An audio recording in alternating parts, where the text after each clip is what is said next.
An ancient relic, forgotten for centuries, just revealed its secrets to AI. The Ark of the Covenant has captivated humanity for centuries. Over 600 years before Christ, the Ark mysteriously vanished from history. Since then, countless explorers, archaeologists, and theologians have sought its location. Shockingly, it was an AI scan that has unlocked new secrets from this ancient relic. Could this discovery finally reveal the Ark's truth? The early story of the Ark.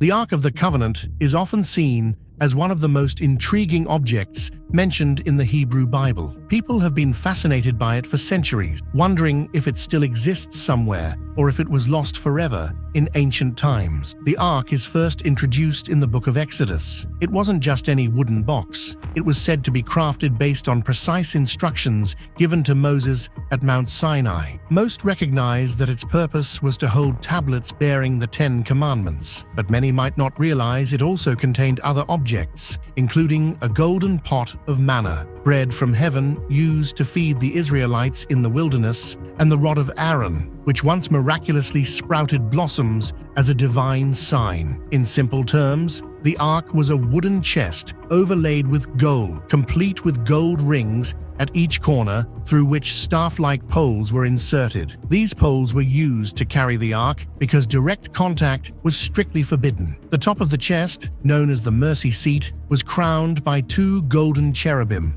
with wings facing each other. According to biblical tradition, this mercy seat was the place where the presence of the Almighty would appear once a year to the high priest. From the moment it was built, the Ark symbolized a special connection between God and the people of Israel. They believed the Ark represented God's promise to guide them, forgive them, and protect them. This belief was so strong that whenever Israel went to war, the Ark was sometimes brought to the battlefield as a source of divine help. Yet the Ark was not a magic box. It came with strict rule. Only certain individuals could touch even its poles, and no one else was allowed to look inside or handle it directly. Disobeying these commands often led to fatal consequences in the biblical accounts. Over time, the Ark traveled with the Israelites from place to place. When they wandered in the desert for 40 years, the Ark stayed in a special sanctuary known as the Tabernacle. Later, when they settled in Canaan, the Ark became part of established worship.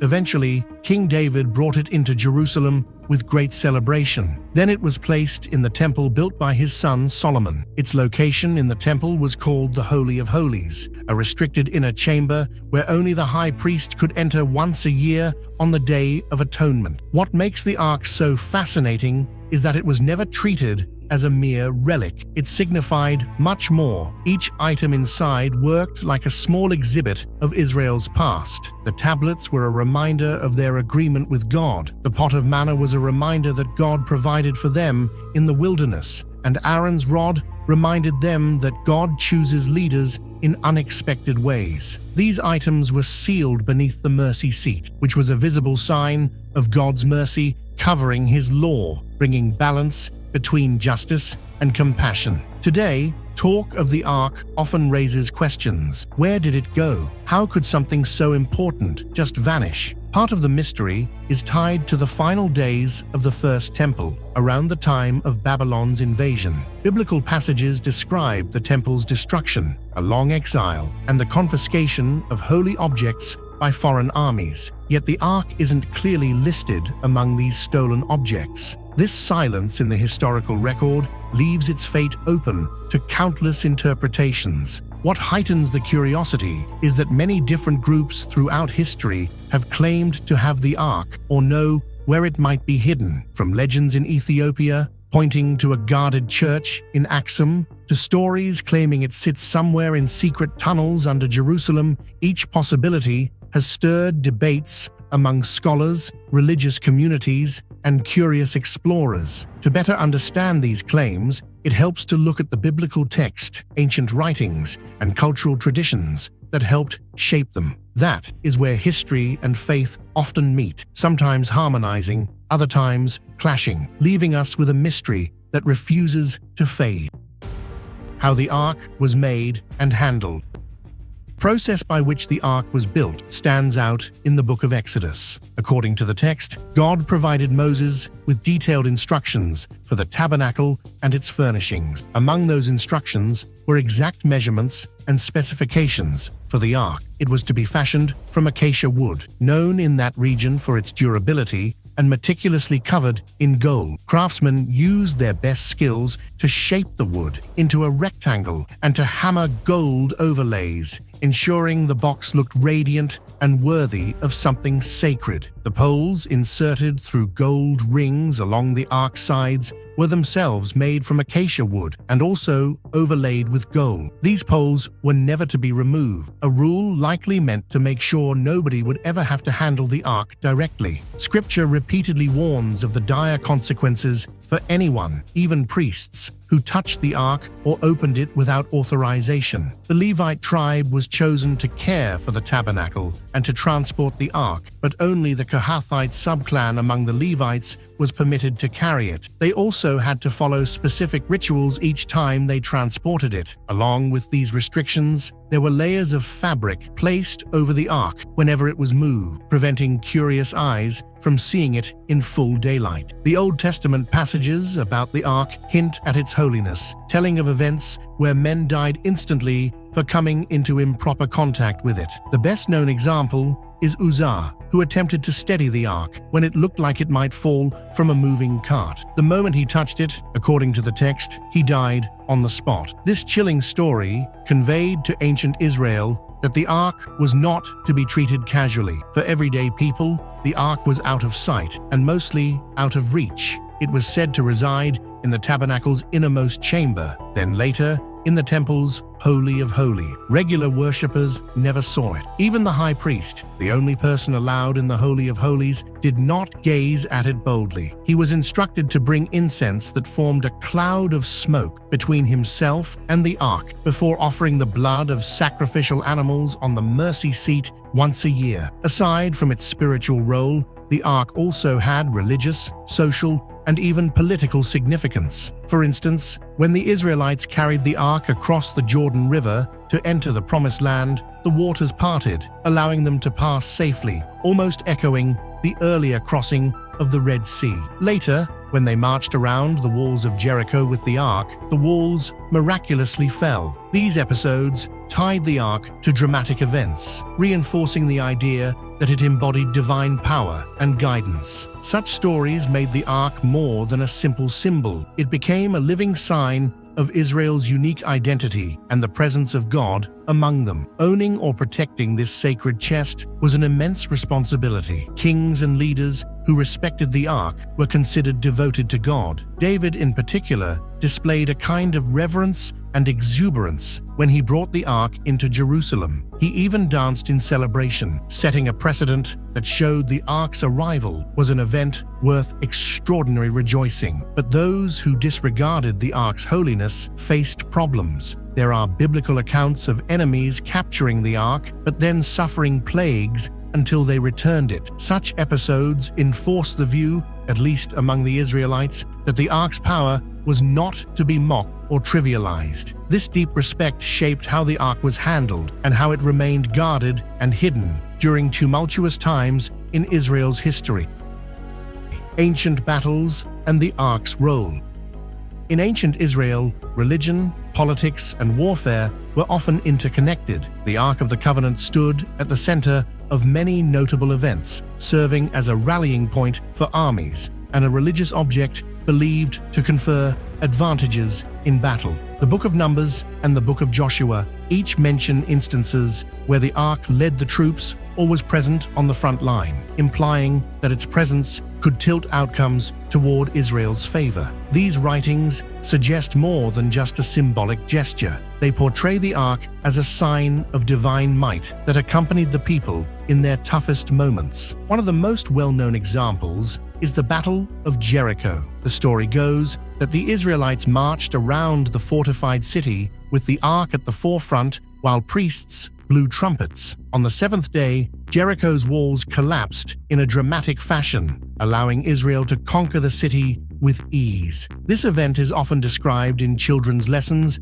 and illustrated in many forms of art. It underscores how the Ark was a visible sign that the Israelites believed God was fighting on their behalf. However, the Ark didn't always bring victory. The books of Samuel recount a time when Israel thought they could guarantee success by bringing the Ark into a conflict with the Philistines, their long-standing rivals. But Israel lost that battle, and the Philistines captured the Ark. This turn of events hinted that God's favor was not something to be manipulated. The Philistines soon discovered that the Ark brought them turmoil and misfortune instead of victory. Statues of their gods toppled, and outbreaks of illness spread. Frightened by these events, they decided to send the Ark back. This story taught an important lesson. Simply carrying the Ark was no substitute for genuine faith and obedience. The Ark's role in warfare is tied to how ancient people viewed divine involvement in earthly struggles. They believed in unseen forces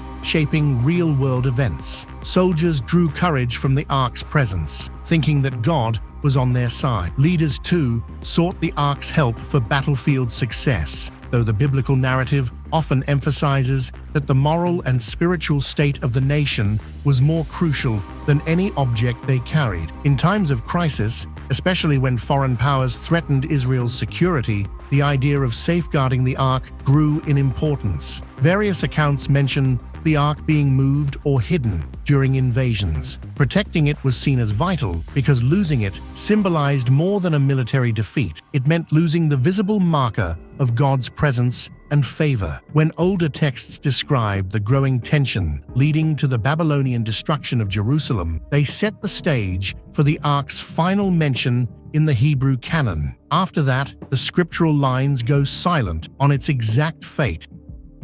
The vanishing from Scripture. After King Solomon's era, the united monarchy of Israel split. The northern kingdom and the southern kingdom each experienced periods of war, upheaval, and cultural shifts. The Bible hints that the Ark stayed with the southern kingdom, nestled in the temple at Jerusalem, largely out of public view. Occasional references tell us it remained in the Holy of Holies as generations of kings rose and fell. A few centuries later, King Josiah of Judah enacted significant religious reforms. He ordered the temple to be cleansed of pagan altars and idols. This was one of the last specific mentions of the Ark. He directed the Levites to place it back into the temple, suggesting it might have been temporarily removed for protection or restoration. But biblical sources do not detail whether it remained there until the city's fall in 586 BCE, when the Babylonians destroyed the temple. During Nebuchadnezzar's conquest, many temple treasures were carried off as plunder, yet the Ark is not listed among them, which has only spurred more mystery. Various theories propose that priests secured it in an underground passage, possibly leading away from the city, or that it was taken to another land before the invasion. Some believe it might have been destroyed, but was left out of the historical record because acknowledging its destruction would have been too painful or shameful. Later Jewish writings, some apocryphal, add more color to these speculations. The second book of Maccabees claims that the prophet Jeremiah, with the help of certain priests, spirited the Ark away to Mount Nebo, and that it will remain hidden until God chooses to reveal it. That text suggests Jeremiah's motives were to protect the Ark from a foreign king who might desecrate it or melt it down for gold. This legend has become a cornerstone for many who believe the Ark still lies in that mountain, waiting to be discovered. Despite these stories, the lack of first-hand evidence keeps the debate simmering. Archaeologists, both religious and secular, have not turned up any artifact that can be conclusively identified as the Ark. Some biblical scholars think the silence surrounding the Ark after the Babylonian exile implies it was lost or destroyed, while others remain open to the idea that it survived and might still be found somewhere. Because the Second Temple, built after the return from exile, had no mention of containing the Ark in its Holy of Holies, some assume it was gone for good by then. Ethiopian legends and Aksum claims. Perhaps the most famous claim about the Ark's modern location can be found in Ethiopia. According to local church tradition, the Ark has resided for centuries in the town of Aksum, carefully guarded in a small church known at times as the Church of Our Lady Mary of Zion. Monks there have long insisted that the Ark arrived in Ethiopia through the lineage of King Solomon and the Queen of Sheba. Ethiopian law says that the queen, locally referred to as Makeda, had a son by Solomon named Menelik, and Menelik later brought the Ark from Israel to Ethiopia. This story is cherished in Ethiopian culture and even forms part of its national identity. Supporters claim the Ark's legitimacy is tied to the ancient Solomonic dynasty, which ruled Ethiopia well into the modern era. They believe that Menelik left Israel with his father's blessing, bringing not only copies of religious scriptures, but also the country's most precious object. Priests in Ethiopia maintain that they have guarded it continuously, passing the duty from generation to generation. Over the years, various outsiders have requested to see it or study it, yet the church denies such access, citing traditions that no one, except a specially appointed monk, can look upon its glory. From a skeptical standpoint, this claim runs into problems. The Ark is described scripturally as still being in Jerusalem long after Solomon's reign, so how could Menelik have removed it centuries earlier during his visit? Some propose that Menelik might have taken a replica, but that turns the claim into something less remarkable. There's also a historical gap, as the earliest mention of the Ark in Ethiopia appears in texts written many centuries after the supposed events. Despite these uncertainties, the Ethiopian claim remains a pillar of local heritage. Tourists often flock to the region, curious to see if they can catch a glimpse or at least hear local perspectives. Church festivals celebrate the presence of the Ark, and replicas of the Ark, called tabots, are carried in processions during major religious ceremonies in the Ethiopian Orthodox tradition. Scholars who have studied Ethiopia's practices note that even if the object in Axum isn't the literal Ark from the temple, it serves a profound spiritual role for millions. Mount Nebo and the Jeremiah narrative. Alongside the Ethiopian tradition, another widely circulated story places the Ark in Mount Nebo, a peak in present-day Jordan. This belief leans heavily on the tale from the second book of Maccabees that talks about the prophet Jeremiah. According to that text, when Jeremiah realized the scale of the impending Babylonian invasion, he decided to protect the Ark by moving it out of Jerusalem. With the assistance of faithful priests, he supposedly took the Ark to a cave on Mount Nebo, sealed the entrance, and declared that no one would find it until God chose to reveal it. Although 2nd Maccabees is not part of the Hebrew Bible's final canon, it is included in some Christian traditions, particularly in Catholic and Orthodox canons. Nonetheless, many see the story as partly legendary. The text does not detail exactly which cave in Mount Nebo was used, nor does it explain how Jeremiah would have navigated hostile armies while transporting such a conspicuous object, but it does paint a powerful image. The Ark, hidden away in a secret cavern, waiting for a future revelation. Over the centuries, explorers and monks have visited Mount Nebo, in part because it's linked to the biblical story of Moses seeing the Promised Land before his death. Some visitors have claimed to find hidden recesses, cracks in the mountain, or man-made openings that might house the Ark. However, no discovery has been confirmed by reputable archaeologists. Even so, Mount Nebo's rough terrain and historical importance keep the rumor alive that the Ark lies there. People sometimes interpret new digs or any uncovered artifacts in the region as possible clues. This narrative has gained more traction in recent times, with occasional stories of explorers who say they found a chest-like object or uncovered tunnel. In modern media, such stories often appear with dramatic headlines, citing newly discovered evidence that the Ark was in Jordan. Yet these announcements typically fizzle out, overshadowed by the lack of peer-reviewed data or credible backing. Furthermore, Jordanian authorities have not reported any recognized discovery that would definitively link an artifact to the biblical Ark. Hidden tunnels beneath Jerusalem. Another popular theory suggests that the Ark never left Jerusalem. Under the ancient city, there's a web of tunnels, cisterns, and hidden chambers dating back centuries. Some sections are from the time of King Herod's expansions, while others might be older. These subterranean spaces, often called the Rabbinical Tunnel or Western Wall tunnels, draw archaeologists aiming to piece together the city's past. Traditional stories say that priests in the First Temple period may have created secret rooms to store or safeguard important religious objects. If the Ark was at risk, they might have quietly hidden it in one of these chambers. During the late 19th and early 20th centuries, explorers like Charles Warren became famous for crawling through cramped passageways under Jerusalem. They documented complex water systems and bricked up corridors, but found no Ark. More recent explorations by Israeli archaeologists and officials from the Western Wall Heritage Foundation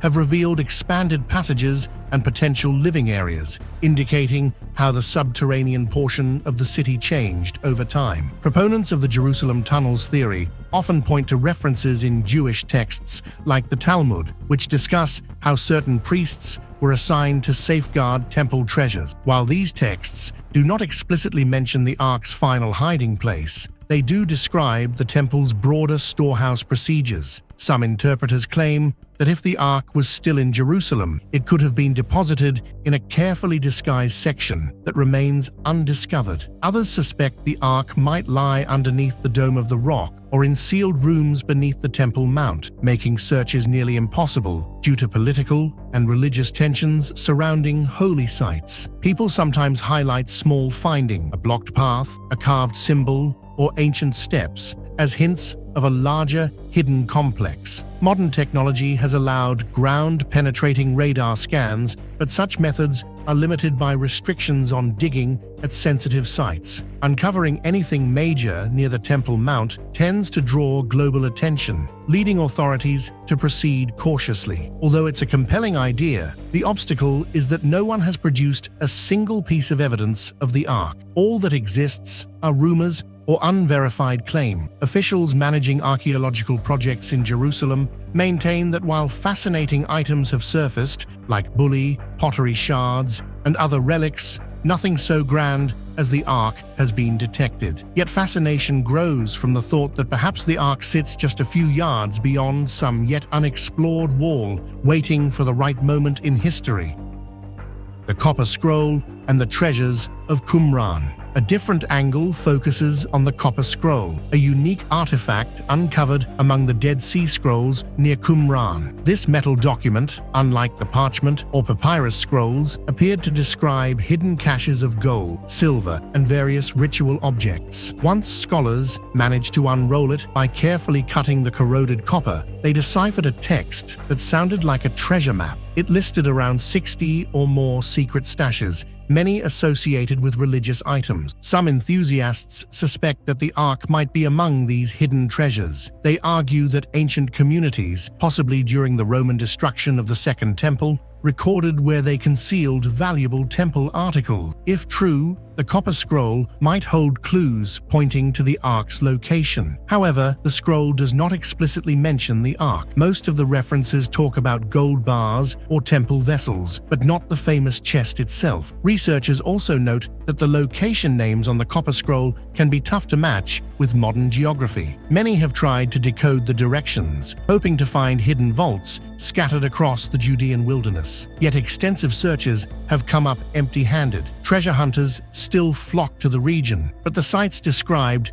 may have changed or collapsed over centuries of earthquakes and erosion. While some see the Copper Scroll as a thrilling possibility, mainstream scholars caution that the text might not refer to the First Temple period at all. It could reflect either a second, or more likely, a late Second Temple collection of valuable. By then, the Ark was already absent from the temple, according to most historical and biblical records. So, even if the Copper Scroll is genuine, it may point only to gold, silver, and priestly garments hidden in caves or near long-vanished landmarks.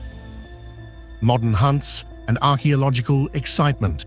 In the last century, a range of archaeologists, explorers, and even enthusiasts with metal detectors have tried to locate the Ark, or at least verify one of the known theories. Even though official excavations are often controlled by government bodies, particularly in sites as sensitive as Jerusalem or Jordan, various small groups have received permits to conduct limited digs. Some claim to have discovered hidden chambers or a chest matching biblical descriptions, but these claims almost never stand up to unbiased peer review. Critics note the sensational nature of such announcements, which often lack rigorous documentation or reliable dating. Media fascination continues to fuel the hype. Documentaries and television specials regularly showcase new evidence or exclusive finds, yet these rarely result in a widely accepted conclusion by professional archaeologists. One major challenge is that sites like the Temple Mount are heavily regulated due to religious tensions. Conducting large-scale excavations beneath sacred areas could provoke outcry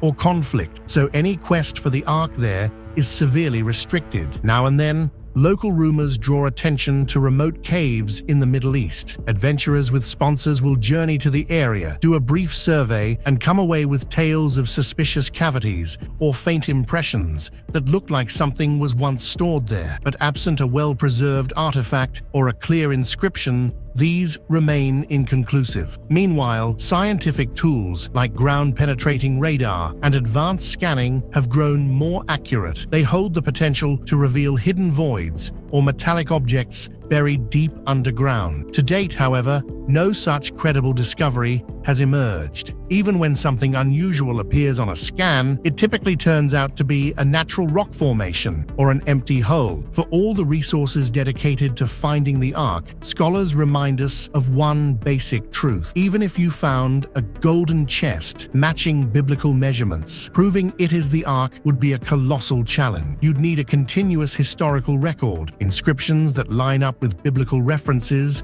or the preserved contents, like the stone tablets. Any such find would go through extensive testing for authenticity. Even then, skeptics would question whether it might be a pious imitation created many centuries later. The Ark's unique status in religious tradition means it would garner intense scrutiny and debate from multiple angles: biblical studies, archaeology, and the global faith community. Thanks for watching another episode. While you are still here, make sure to click the video on your screen for more quality content.